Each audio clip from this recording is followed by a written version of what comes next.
got three people here singing along with it, harmonising beautifully.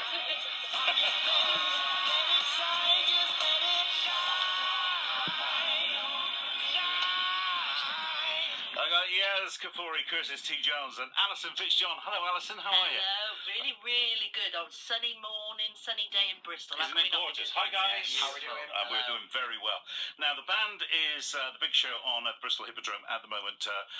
It's a story written by Tim Firth, and the music comes from Take That, as if we hadn't heard about this already, because it's a sensation. It's a great, congratulations on a great show.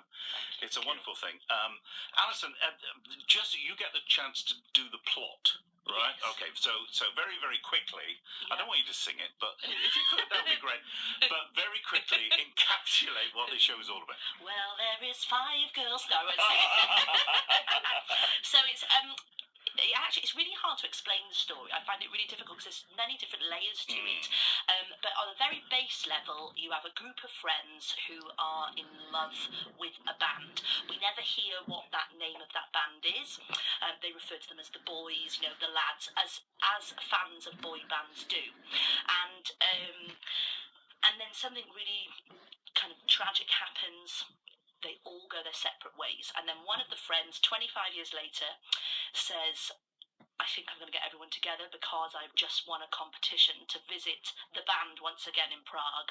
And so it's all about the fact that they meet again, where their lives have gone to from their aspirations when they were younger, finding the friendship again, finding the love of this band again, and just all the trials and tribulations of growing older.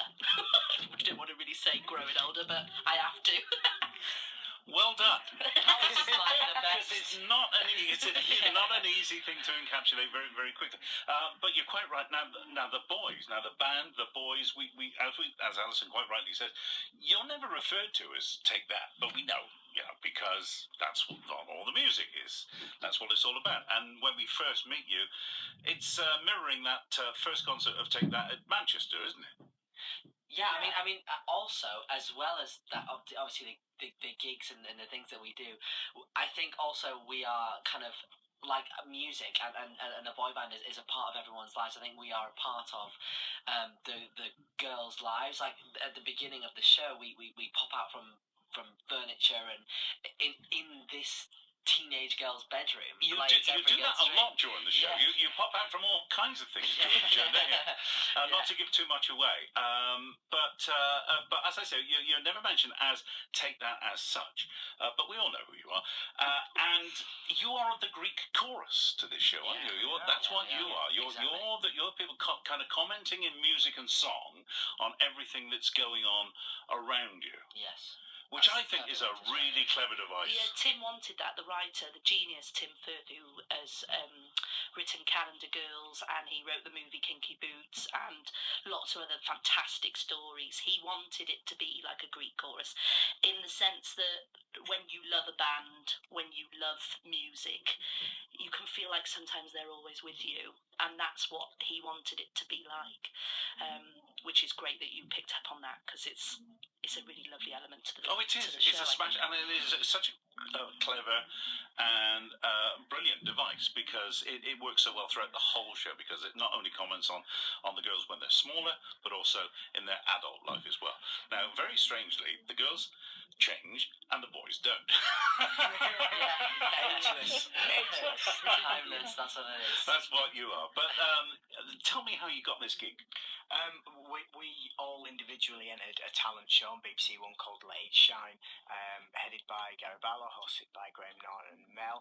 And throughout that journey, we got put together in bigger groups and really had to kind of learn choreography, do fitness stages, do lots of backstage stuff that you didn't necessarily see on the Saturday night. And eventually it went live when we got put together as a boy band, and then the public voted us the winners. For a couple of weeks. Now, for the benefit of those people who didn't see the TV show, I don't know why I didn't see it. It's a changing world. A lot of people watch TV in different ways. I don't know why I didn't see it, but I didn't see it. For the benefit of me, tell me how you were put together and who put you together. So initially, we auditioned individually, and then there was like bigger groups of 8 boys that were kind of all categorised on similar styles or looks or however you put bands together. At the show producers do that stage, and then we all performed in kind of like a showcase round with celebrities. And in our We group did it of with 8, Ollie Murs. we got Ollie Murs, Yeah. and there was Kaiser Chiefs and Mel C and a whole host of others. And then the judges narrowed down your group of 8 and eliminated 3 boys and leaving 5, and that became your band. But the great thing about this show was that after the public voted for the bands they wanted to stay, the bottom 2 bands would become individuals again, and the judges had the power to like form a new Rejig them, band out of that reintegrate. 10. Yeah. Oh, very good. So that was kind of And did that happen? it did happen, didn't it? It did, but not to us. Not We to us, yeah. stayed as a 5 the whole way through, and we Yeah. won it as the original 5. Yeah. Now I know. I mean, it was a vocal competition more so than anything else. But there's a lot of dancing Yeah, involved in this. Even in this show, we've got Kim Gavin, who choreographed all of the the Take That tours. So it's kind of the first hand, or it's very respectful to anything Take That have done in their careers, and we do replicate a few things in the show without giving too much away. In the bigger scenes, there's a lot of like homages to the things that Take That have achieved, and we always know that because of the audience reaction. Yeah, and they do, they do react. They kind of whoop at times when they recognise things, which is again another one of the layers, as you were saying, very clever. Now, but the thing is that you will notice if you go and see the show, that you don't specifically identify as members of the band, do you?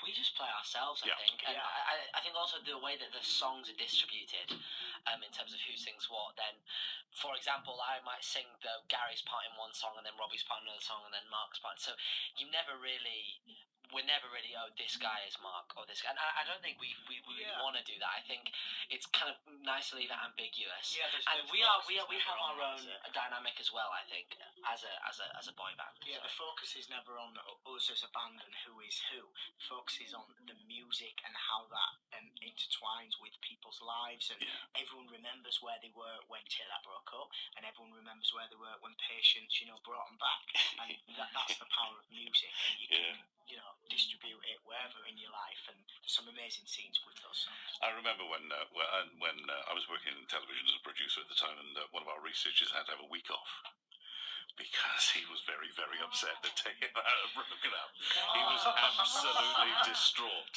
Now, you're far too young to remember this, but there were phone lines There set up. were. You remember this? Yeah, I was one of those girls. Were crying. you? Yeah. Did you use the I phone didn't line? use the phone There was line. support on the I think phone my line? mum said to me, "Oh, come on, fuck off." Pull yourself It's a together, boy girl. band. Get it together, sort of balance. And I was like, No, but it's Take That, and it's testament to the kind of reverence that they were held in at the time.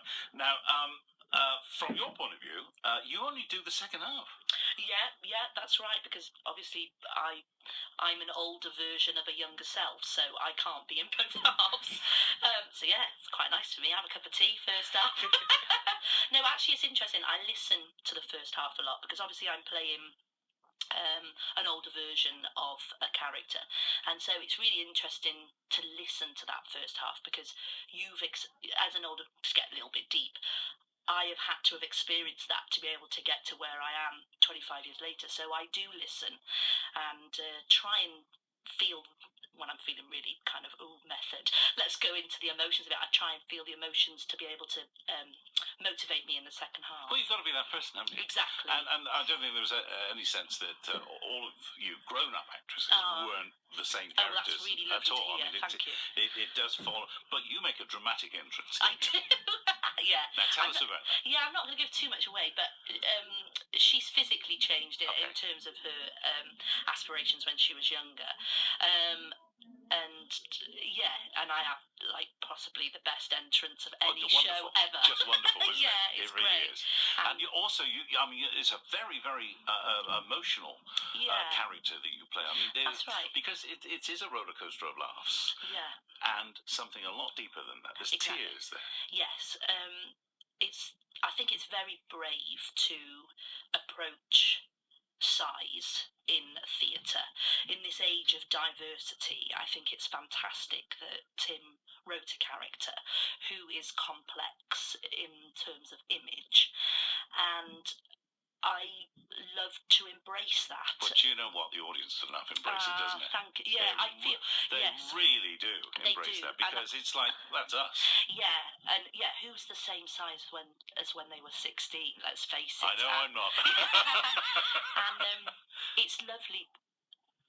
I've been getting letters from people, messages from people, tweets, saying, thank goodness there's a character like you on stage, because it's helped me accept myself. And that's fantastic that theatre's able to do that. I feel very privileged to be in that position. Now, there's a very interesting way that the music and the songs are intertwined between, if you like, the play part of this, or the straighter part of this, and the musical elements, because sometimes you're singing, sometimes you're not. That's right. And sometimes, one of the things that I took away from this was that I thought it was a much bigger cast than it is. Which is very clever, because the boys very often have got their backs to us and they're dressed as workmen and different things, and then suddenly they're the boys again. And they're singing and you're singing, and it's not just them singing and you doing the words and the plot, if you like. There's the whole thing meshes together quite beautifully. Well, thank you very much. That's not really for us to say, is it? Oh, come on, you will have worked hard on this. Kind of Tim, our musical director at the time, Mark Aspinall, Kim, Jack Ryder, all the creatives working on the show, they're perfectionists, and they, particularly Tim in terms of beats, he's like, my entrance, you're talking about my entrance, he said, I want you to say those two words, the two words, I'm not going to say them on there, I want you to say those two words on the 5th and the 6th beat of this. So he's so precise in terms of time.